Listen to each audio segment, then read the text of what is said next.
Today on The State of Us, if you're traveling this summer, how can you guard against a swarm of pesky fees?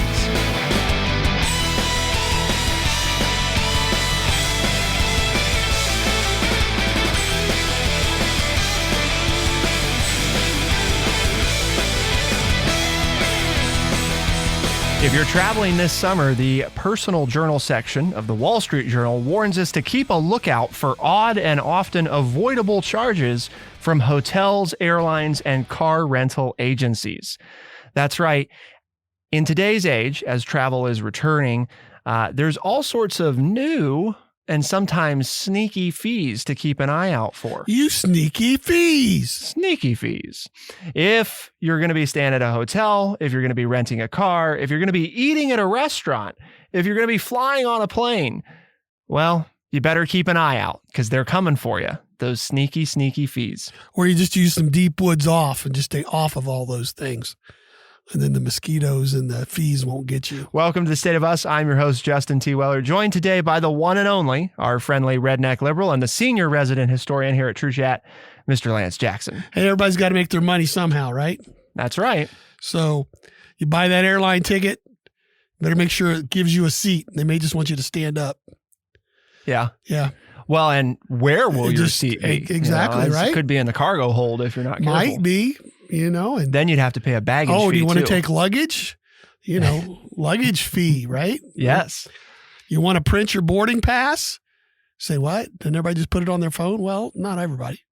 But you want to print it at the airport? Most sane humans. Yeah. Costs money, You want a drink? Yeah, you can get one.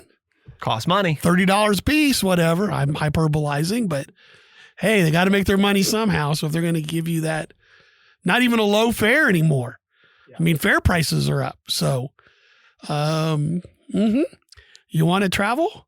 Bring your pocketbook and your credit card. So let's look at hotels and car rentals first. First up with hotels, package delivery. If you need to have something delivered to your hotel during a visit, get ready to pay up. Package acceptance or handling fees are prevalent at large hotel chains, including Marriott. This one gets me, I guess, because I don't know. Do lots of people have things delivered to hotels? Well, sure. I mean, how many people do you know? Well, I guess they work on vacation. Yeah. I mean, I've been on working vacations too. I guess you would have, but the hotel is going to charge you in some cases, like at Marriott, they charge $10 per item for packages weighing between 1 and 10 pounds. Heavier items cost $1 per pound. Well, what if you don't have the right bathing suit? See, and you don't shop. That one wouldn't be too much because that hopefully won't weigh very much. Right, but you don't shop in brick and mortar stores. That's what you tell me. Yeah, you get it So shipped. if you're one of those people that, like, you buy all your clothes almost, or the majority of your clothes online, so you get on vacation and you need something in a pinch to go out, you would order it because, hey, you tell me all the time, you can get it in less than 24 hours. So I'm thinking you're the perfect person that they're going after. That if you have a need of any sort, you get it online and you would just have it delivered to the hotel. And the hotels are saying, well, we're going to charge you for being the delivery person. Walt Disney World hotels charge guests $6 per package for items. However, and this part was interesting because I guess I had never thought of this, a Disney Tips blog for military families says even with the handling fee and any delivery fees from retailers, that sending packages to hotels is much cheaper than paying airlines excess or overweight bag fees. I had never thought about this, but apparently some people have gamed it out depending on how much luggage you have and what it costs to take it on the airplane with you. This just made me think of Lance because this sounded like a move. Yeah, that sounds like you might do. Rather than pay the airline, right, for your luggage, they will pay to have it shipped like UPS or FedEx or the Postal Service right to the hotel that they're going to stay at because they can actually, in some cases, do it cheaper than to take it on the airplane with you. Yeah, you get on those, the Spirits and the Allegiances and stuff who will sell you a ticket for very cheaply, but the baggage is outrageous. Yeah. That's smart. I'm disappointed in myself that that you hadn't thought of that. But I don't like to fly, so yeah. Well, no, you don't do a lot of that anyway. Why is it? Well, we'll get to that. We'll get to that. The other thing I'd say is, so I just stayed at a hotel recently in Chicago. This was a Hyatt hotel. And one thing that I've noticed that's gone away at a lot of hotels is the complimentary breakfast. So when I was checking in, I was offered the opportunity is the way that it's put, to upgrade to complimentary breakfast. Really? But you have to pay for this opportunity to upgrade to the complimentary breakfast, which, if you're not putting the pieces here together, folks, isn't complimentary, because if you have to pay for the upgrade to get the breakfast, it's not complimentary. I mean, it was built into the hotel price anyway. So it's a way, what hotels are doing, right, is they're trying to keep the nightly fare down, and then they're dinging you across the board for all kinds of stuff. The other thing. Sounds like time to start bringing your Pop-Tarts again. This hotel has no on-site self-parking. None. And this hotel has like 500 rooms or something. So it's like a big hotel. You know?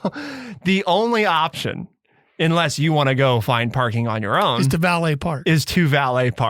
Welcome to the big city, dude. And do you want to guess how much valet parking is in downtown Chicago?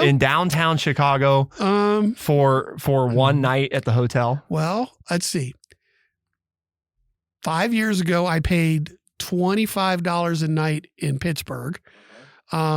This fall at the Riverwalk Marriott in San Antonio, I paid $40 plus tip. So I will guess in downtown Chicago, it's probably going to run $65, $75 $75 for Chicago. Yeah. That's, yes, our producer's looking at us. That's for parking. Yeah. That's not, you don't get anything else. And the real kicker is, and you have to schedule with them when they'll have your car for you the next morning. Yeah, you don't get access to they go park it wherever. And you have to ask them to get your car. Right. And if you ask them to get it anytime, you have to find out, do you have 24-hour access to your car for that price? Sometimes you don't. Because sometimes they'll get it for you whenever you want, but it's an extra $10 or $15 extra fee every time you ask for your car. The reason they do that, though, is because depending on where your car is being parked, what type of access, the way they'll save room in valet parking garages is they'll double or triple park cars. So the reason you're paying more is because sometimes to get your car, they will have to move 2 or 3 cars in order to get to where your car is.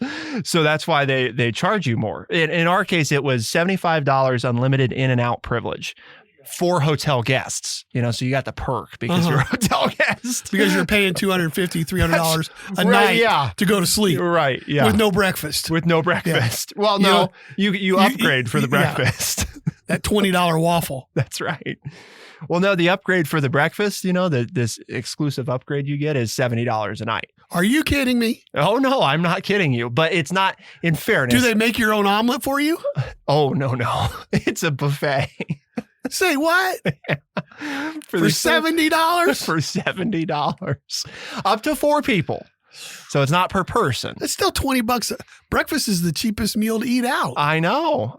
It's crazy. Anyway, talking about hotel fees, I was just it's not terribly new. I've stayed at enough hotels recently that the free breakfast things become, less and less common. Or it's I hate when they do continental. It's a continental breakfast, which is basically, for anybody that doesn't know, a fancy term for not much. Yeah. That's what that is. A continental breakfast.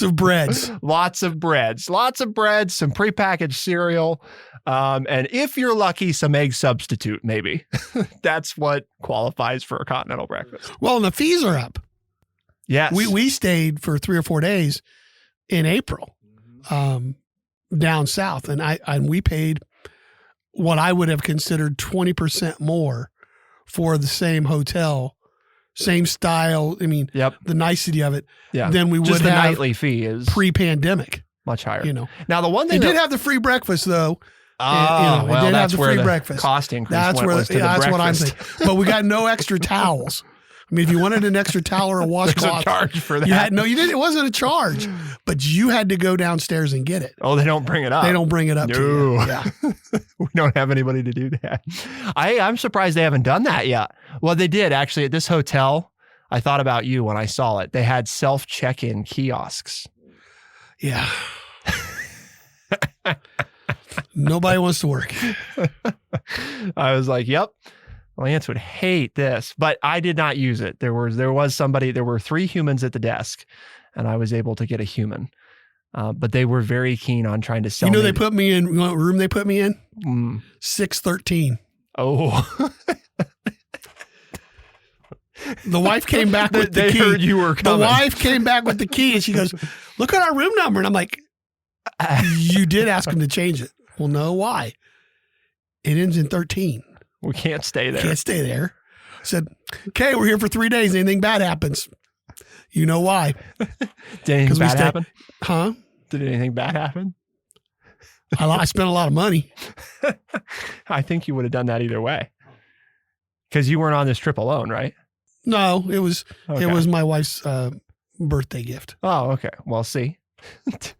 Yeah, watch out for the hotel fees. They are incredible. They're killers. The hotel that we stayed at, everything that was in the room was included as part of the stay. So you weren't going to get dinged for, using something. But the hotel that I'd stayed at before, like it wasn't even cold bottled water. It was bottled water sitting on the counter, and those 2 bottles. It was part of your mini bar.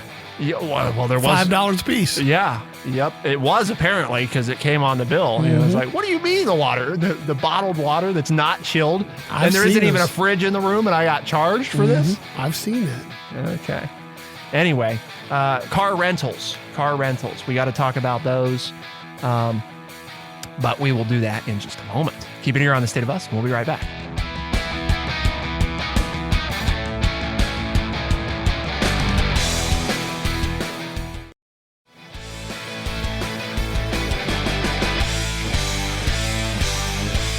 If you're going on a summer trip and you're going to rent a car, read the fine print on those car rental receipts because fuel service is now a more common charge.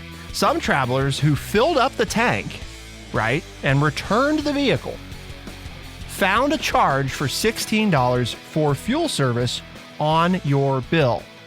You might say, wait a minute. What's that for? I put the fuel in it, right? You always find the gas station that's closest to the airport. Uh-huh. And, you fill it up, then drive. It's full. Hopefully that you can stay above the 3/4 or full mark, whatever the requirement is. Well, Avis Car Rentals, right? A spokeswoman told this reporter that the fee is a convenience for travelers and is automatically added unless a customer has prepaid for the fuel or shows a fuel receipt to the agent upon the return of the car. So even if you fill it up, but you don't have the receipt and you don't take it to the agent and show them, you will still be charged that $16 because it is automatically applied on top of your rental fee. Sneaky fees. Sneaky fees. So the way to avoid it is don't leave the lot until you show the receipt for fuel and make sure the final receipt shows no fuel service charge. Or don't go to Avis. Right. Or don't go to Avis. That's the other motto. The other thing that you could be charged for, because this is a new thing, electric vehicle charging. Oh, good. I'm glad they're getting you too. If you booked an electric vehicle or tempted to accept a free upgrade to one, better make sure you return it with a solid charge. Avis and Hertz each charge a $35 fee if the electric cars are returned with a charge of less than 70%. There you go. So got to watch out. Get those new cars. Well, I mean, they're getting the old people too. Well, they like what they do, right? We all do this when we rent a car. We usually get something. I know I did. I got something that I kind of was interested in. Yeah. Because why not for a week give it a try, right? And so if you were thinking about getting an electric car for your personal use, what better time to try one out than to get one when you're on vacation? I mean, that only makes sense. So. Well, when they offer you that free upgrade, right? I mean, hard to resist that. But no, it is a good way. It's just, this is whether you're driving a gas vehicle or not, or an electric vehicle, you have to be aware of when you're renting a car, the many ways in which they can ding you if you don't very particularly deliver it back to them in a condition that's basically ready to Now you know why I like Turn to it drive again. places. It's my own car. I do do whatever not I like. want to with it. I rarely rent cars. Either going to a place where you don't need a car and you can use the public transit, Mhm. or drive there yourself. Basically, the synopsis, you're going to have to pay up. Airlines, Lance. Really nice to be able to go on vacation, right? Your favorites. So for those that don't know, Lance loves to get in a big metal death tube and go up in the air and fly around. Well, yeah, it's a control issue. We all understand that. Because Do you feel the same way when you're in like a car being driven by somebody else? Yes. Okay. So taxis are bad. I know my foibles. I admit them. Isn't the airplane though like twice as bad because also the height thing, like you're up in the air at the same time? I don't look down. Oh, okay. I don't think about that. Or try not to. But we all know, right? The safest way to travel is on the airline. There's been no fatality from an airline accident in the United States since 2009. Look at that. So, I don't know why I've been so nervous. It is safe. Then I read the article. Sort of. Riding a 14-year streak. This is from the Wall Street Journal, Friday, May 26th. Riding a 14-year streak without a fatal major U.S. airline crash, the skies have never seemed safer. However, a FedEx cargo plane nearly landed on top of a Southwest Airlines jet taking off from the airport in Austin, Texas, risking the lives of 131 passengers and crew. And also in January, a pilot's wrong turn on a New York runway at JFK almost led to a collision. And in this infamous Justin-like chart, incidents between January and March have basically averaged about 1.5. There's been 1.5 incidents since 2009. 2010 had 1, 11, 12, 13, 14, 16, 17, and 20 had 1. 9 and 19 had 0. So it sounds like you fly in a year that ends in a 9. That's when it's the safest. That's when it's okay. Mm-hmm. But in 2023, this year, there have been 5 near miss incidents. So what do you think of that? It was safe, but not quite so safe anymore. And you might ask, well, what are you talking about in Austin, Texas? Well, it was early one morning and an air traffic controller cleared a FedEx plane to land and then advised a Southwest jet it could begin rolling down the same runway for takeoff. It started to do so. About a minute later, the captain of the FedEx plane asked the controller to confirm he could land because he was concerned about the Southwest plan, the pilot later told the NTSB. The controller confirmed the FedEx plane was cleared to land and the jet descended toward the runway. Then the FedEx pilots caught a glimpse of the Southwest plane's silhouette through the fog. "Southwest abort," one of the FedEx pilots said. The Southwest plane continued its takeoff. The FedEx pilots executed a, quote, go-around, climbing and then circling back to land. No one was injured. Many industry officials worry that inexperience among pilots and flight controllers is compounding any problem. Starting in early 2020, carriers grounded much of their fleets and slashed schedules as would-be passengers stayed home before COVID-19 vaccines emerged. Airlines urged employees to take buyouts or retire early, and legions of experienced pilots obliged. Travel surged back much faster than they expected, and airlines have struggled to replenish their ranks quickly enough. Well, I guess I would say that near misses are still misses. But okay, it is also an omen of there needs to be 5 times as many near misses as in a normal year. Yes. Already. Five and we're not even to summer yet. Yes. When there are going to be more flights. Yes. No, the most common, reason for any airplane accident is human error. And that is a perfect example of a controller, not a pilot, a controller error. And that was actually thanks to the pilots, that nothing bad happened because they made the call that, even though they said we could land, we definitely can't. So you got to be, I guess the thing in learning as I learned to fly, you have to be very alert all the time. It is not a occupation for distraction. It is not an occupation for people that don't want to pay attention to what they're doing. Yeah, and how do I know that they haven't had a fight with their spouse before they got online? Right, you don't. And they're wanting to talk to somebody, or they have, their house is being foreclosed on and they're thinking about other things. And that's where it comes down to me, is this control issue. Yes. Do we fly thousands of flights every day without anything happening? And yet, I got up today and I saw where part of the freeway outside of Philadelphia on I-95 fell to the ground. After this big, huge truck that was carrying gasoline caught on fire, it actually melted the steel beams holding up I-95 outside of Philadelphia and crashed. And now it's going to be gone. Nobody died, though. Well, that's good. Near miss, right? I guess. Near miss.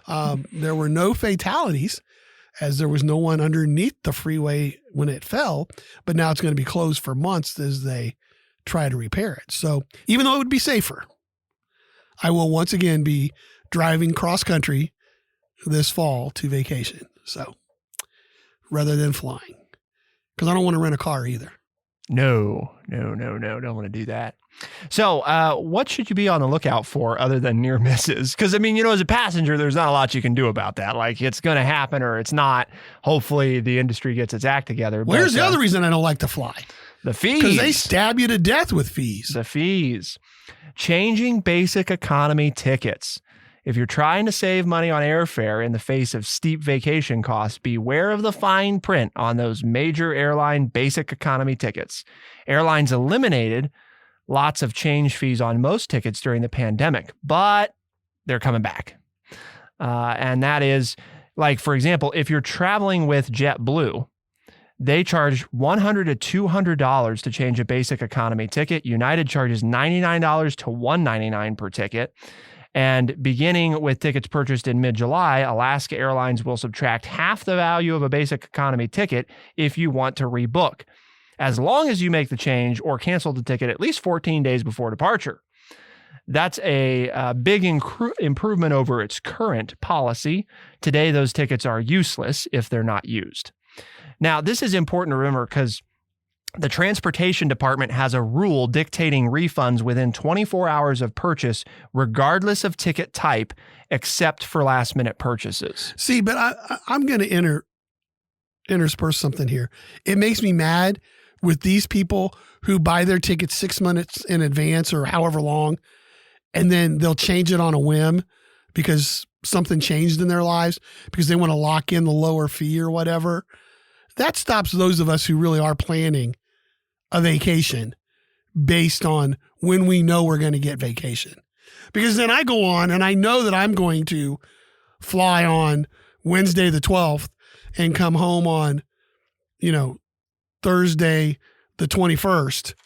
And, we don't have any tickets available. Or you have to fly in the middle of the day or late at night because somebody else has bought up all the tickets.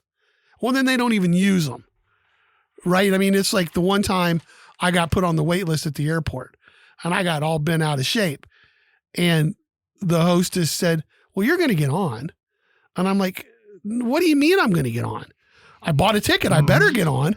Well, no, we account for 10% of the people never to show up who bought a ticket. Right. And I'm like, well, that's the dumbest thing I ever heard. So they oversell. That's right. So they oversell them on purpose because of people who do things like this, And it's like, why can't you tell he's upset about can we getting not placed just on the have, wait list? Can we just not have a system where if you buy a ticket, you get a seat?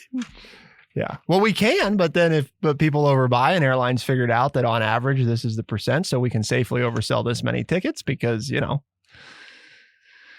it's wrong. So is this wrong? Here's another way you can get charged. Booking your tickets online. Yep. You read that correctly. Budget airlines bake an electronic carrier charge into the online ticket prices they display. Frontier, for example, charges up to $23 per passenger per flight segment. Spirit's passenger usage charge is $23 per flight segment. Allegiance is $22. All to are get that per flight segment. Flight segment. Like if you're flying from here to there, you got 3 segments. You got charged $23 each time. There is one way to dodge this fee and pay less for your tickets. Buy your tickets at the airport. The savings can but this is add good. Here, when are they open to sell? Even if you live close enough to the freaking airport, which we don't here in Urbana. Check the budget airline ticket counter hours as they're often limited. Breeze only sells tickets Tuesdays from 11 a.m. to 1 p.m. So one day a week monkey's out of the zoo for 2 hours. On a Tuesday between 11 and 1, he can sell you a ticket. We can get the budget ticket from the budget airline on a Tuesday. We have no other humans who we employ. And then major U.S. airlines actually play the opposite game. They don't charge for online purchases, but they do charge a fee to buy tickets at the airport. United will charge you $50 per ticket, American $35 for domestic tickets. Yeah, do you know there are banks in big cities, I'm going way off here, who charge you to see a teller? Yes. It's like, it's my freaking money.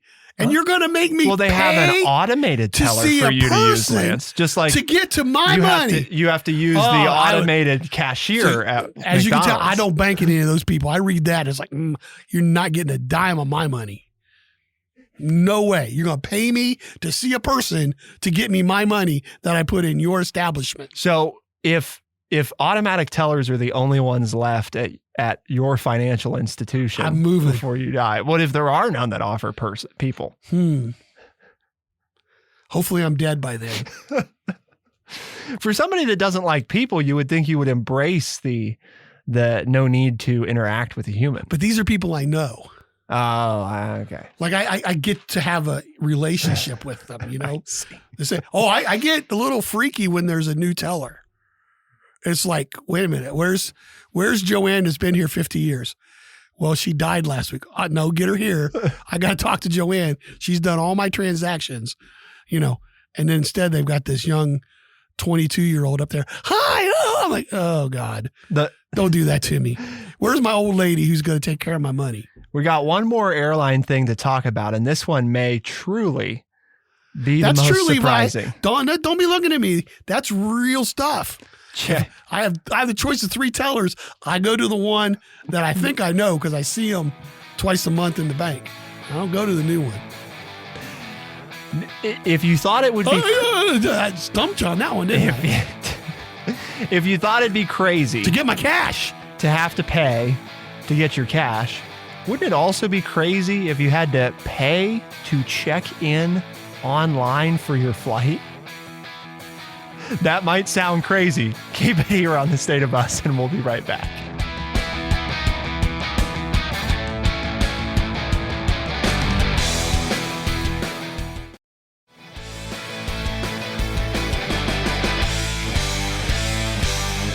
Frontier appears to be pondering an industry first, a fee to check in online.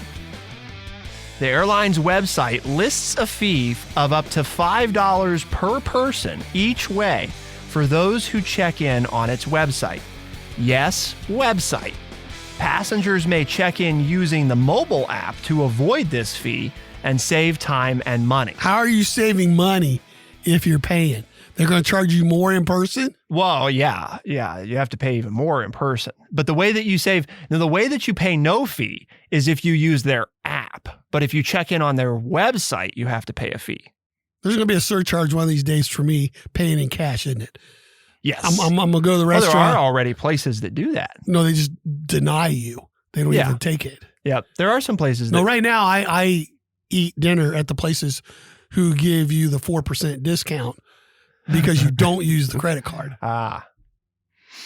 So Golly, Bill. the other thing that you get charged for, and this is one that Lance might actually get charged for. You know, you're just making me want to stay home. Printing a boarding pass.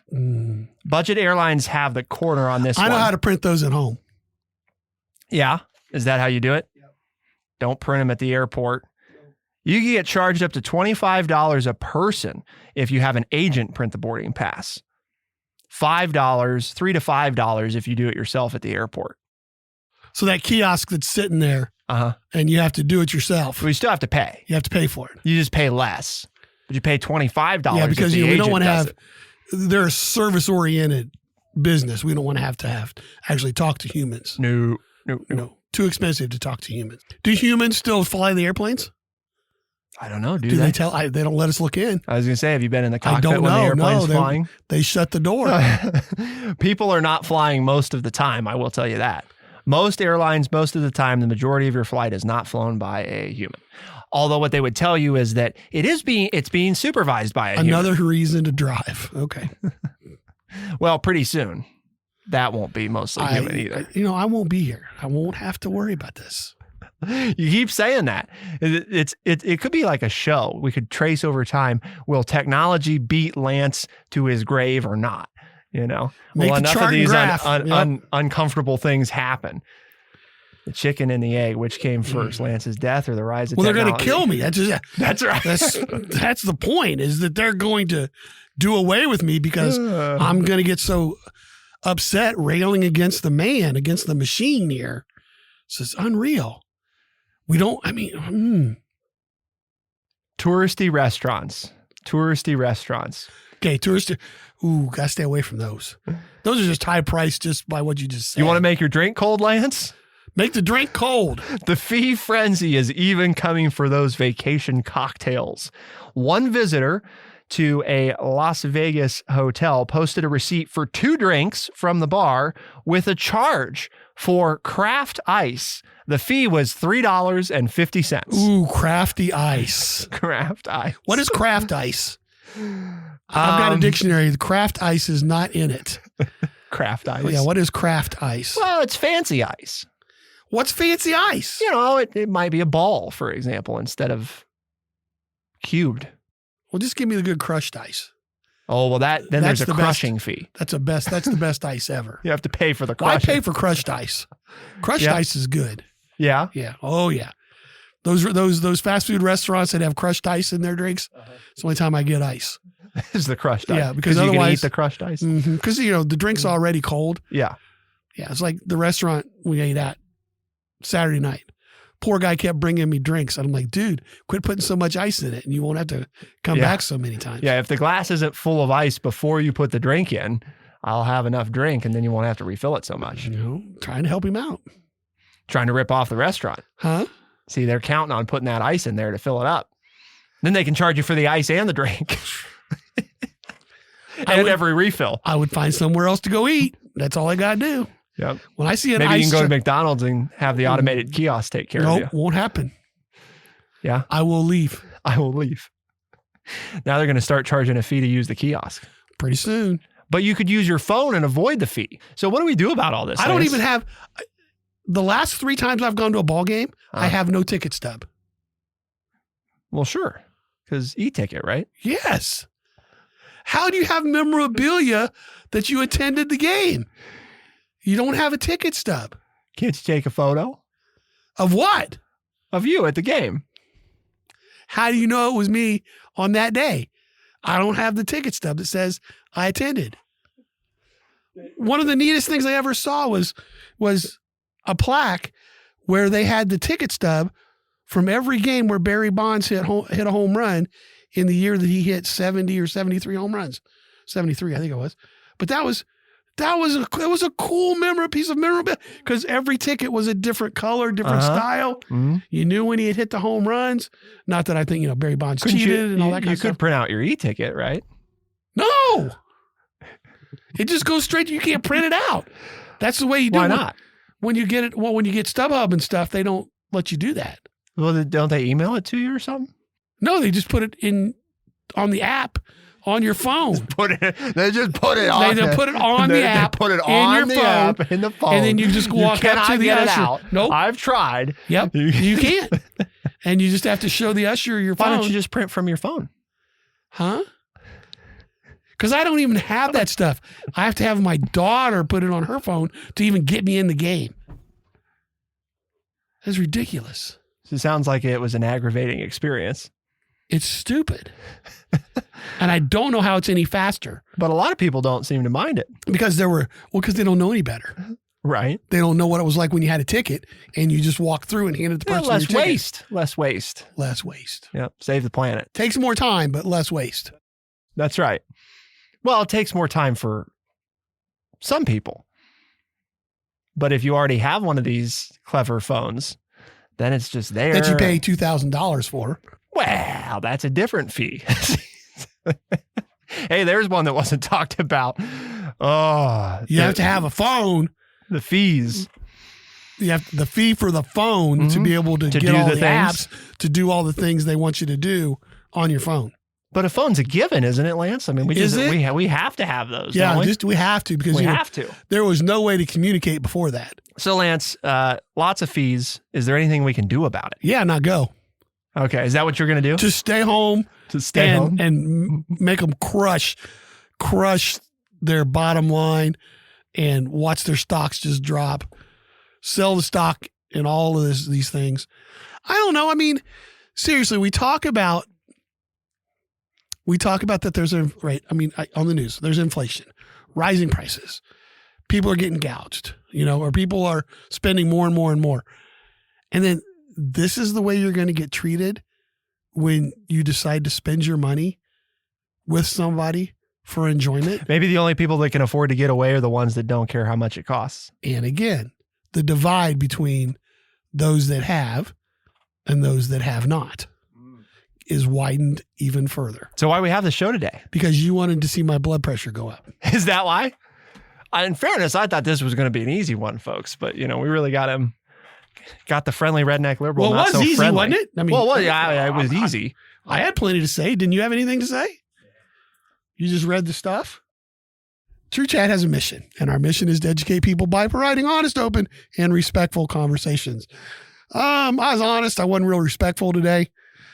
I really hope if you're one of those people working in the travel industry that you're nice to folks this summer because they're spending a crap load of money to make sure you have a job. So you should be very grateful that we're all out there traveling, and you should be kind to us because of all the money we're spending.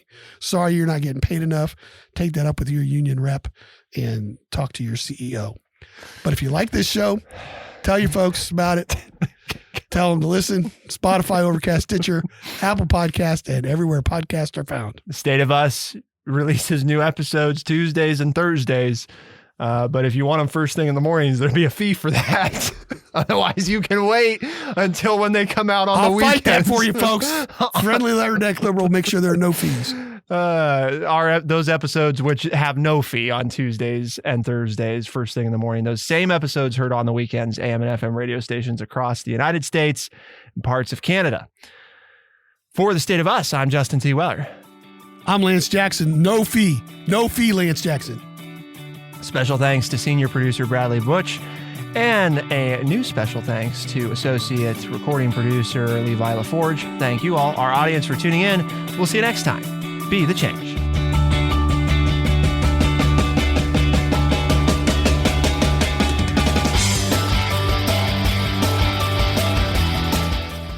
Be sure to check out our website, thestateofus.org, for books, articles, and all the ways to tune in.